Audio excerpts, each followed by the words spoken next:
Today, I want to talk about a topic that is very controversial because the idea that people have around yoga and yoga as a lifestyle, as a philosophy versus just a class that you take 2 times a week can cause a lot of people to feel like a false sense of identity, right? Because what they have been taught that yoga is and what they've experienced yoga as has just been in a class that they take 2 times a week, whether it's vinyasa or hot yoga or whatever type of yoga class that people are taking. They don't realize how disconnected this is from the true essence that is yoga. Yoga is a lifestyle.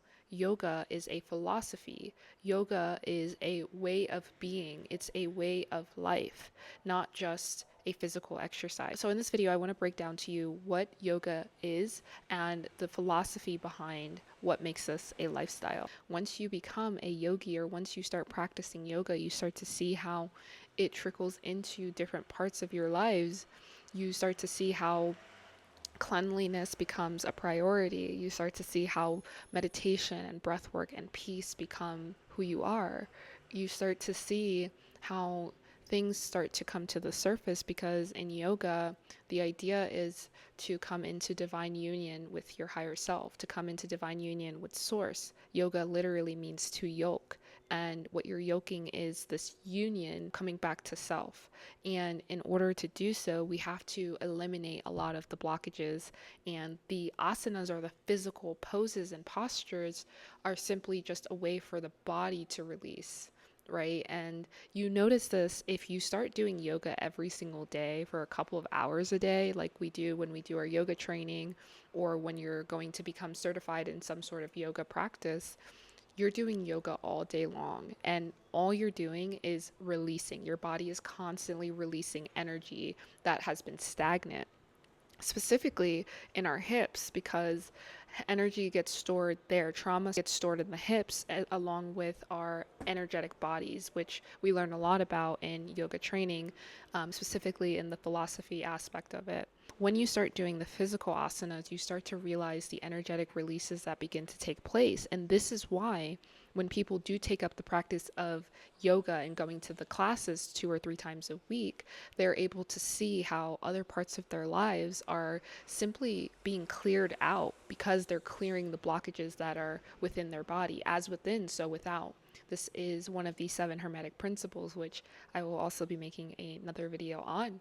But we want to specifically talk about yoga as a lifestyle and philosophy, and not just the asanas. The asanas are only 1/8 of what yoga truly entails. Yoga is made up of 8 parts. These are called the 8 limbs, or the 8 paths of yoga. And I have a course in my community specifically about different parts of yoga philosophy. So I'll save the lecture for that. So if you're interested, be sure to join the community. That will be going live very, very soon. So as I mentioned, yoga means to yoke. It's a union coming back to self. So when we're meditating, which is a huge part of yoga, meditation, being able to sit with your thoughts, sit with your own essence, and to truly understand the thought patterns and the beliefs and the loops that are constantly replaying. Meditation isn't about complete silence in the mind. Meditation is about understanding and bringing awareness to the thoughts that are constantly replaying themselves. And that way you can go to the root cause of where these thoughts are coming from, or you can then begin to consciously reprogram those thoughts. So someone once told me that meditation isn't about clearing your mind. Meditation is where you sit and you listen to the words and the thoughts that are coming in. Because once you've been meditating for some time and you're able to alchemize your thought patterns and your anxiety and everything negative into something of light or something positive, or something where you are enlightening yourself, bringing awareness to the thoughts that are replaying in your mind. Once you've gotten through that, now you can start to receive the messages that are coming from your higher self. You can start to tap into this source, this all-knowing that is available to each and every person. But we don't take enough time to meditate to filter out the thoughts that are not ours, or the thoughts that create these negative thought loops. So we get the time to filter those out. And as a result, is when we can start to meditate and receive answers, to receive guidance, to converse and communicate with our higher self. So the goal of meditation isn't to completely clear the mind. The goal is to remove the blockages that are getting in the way from us connecting with our higher selves. And in doing so, we're able to receive answers, we're able to receive clarity, we're able to receive messages about what to do next, or we're able to understand situations that are happening to us currently and make it so that we know how to move forward. Our higher self is essentially that parent or that nurturer that we've always been seeking to help guide us through this game of life. That is the purpose of meditation. The purpose of meditation is to be able to sit with oneself and to observe the thoughts that are coming and then alchemize those into thoughts of light, and then from there we're able to open up and connect to our higher selves.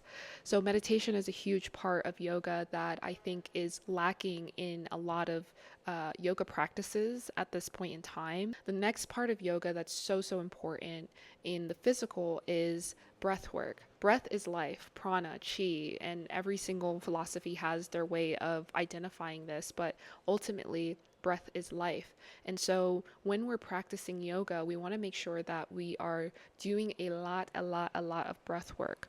We want to do this breath work in the rising when we're starting our day. We want to do this breath work when we feel any sort of anxiety. We want to do this breath work before going into anything that we might perceive to be challenging, because it's going to align us back to self. And this is a great practice to do if you don't have time to sit down and meditate for 30 minutes. Maybe you can do a quick breath work practice. But breath work helps us to realign our internal and external world. And through breath work, there are so many different types for specific things that we want to achieve. So for example, if we want to bring in more clarity, or if we want to calm the nervous system, or if we simply just want to enter an altered state of consciousness to receive the wisdom and the downloads necessary for us to move forward, we can do this through breath. There have been many studies showing that people can achieve the same results of taking DMT or plant medicine just through breath alone. This takes a lot of practice, but that just shows you the power of our breath and how being able to control our breath can create certain circumstances in our lives. And so I find breathwork to be extremely important, not only to the physical body, but also to the mind and helping us connect to spirit. So breathwork is also a lost art in yoga practices. So what I would like to see more of is when someone does sign up for a yoga class, that it's heavily based on breath and meditation in addition to the asana. Another part of yoga that I think is a lost art is just the simple fact that yoga takes place even when you're not on the mat. Yoga is about loving your neighbor. Yoga is about keeping your body clean inside and outside. It goes so much deeper, and there are so many different parts of this, but I wanted to just keep it really short and help people understand and open people up to the fact that yoga is so much more than just the poses. Me, as a yoga instructor, I tend to lean more towards the philosophy aspect of what yoga is. This is teaching you about how to bring certain practices into your life to create a better reality. I think when I started practicing yoga, I started to see how much my life began to change. I would attribute a lot of it to the fact that I started to develop a daily practice, both on and off the mat. And if you're interested in learning more, there are so many resources out here on YouTube. If you're someone who doesn't quite resonate with the asanas just yet, meaning the poses and doing a physical practice every single day, you can start with the mindfulness aspect of yoga, and through there you'll start to see how it will begin to open you up to other ways of moving the body, whether that be a walking meditation. The asanas are really important because they're just a way for us to release energy, but you can do this in so many different ways. So if you start with the mindfulness, it'll lead you towards different forms of movement to help you release the energy. You can see how all of this is connected, and really what we're trying to do here is remove blockages, release stagnant and negative energy, work through our trauma, release the trauma, and this allows us to connect to our higher selves and source and all that is. It takes a certain type of belief and it takes a certain type of lifestyle in order for you to achieve this. And I'm not saying you can't achieve it without practicing yoga, but yoga is the blueprint for people to be able to do so. I appreciate you all so much. Thank you, thank you, thank you.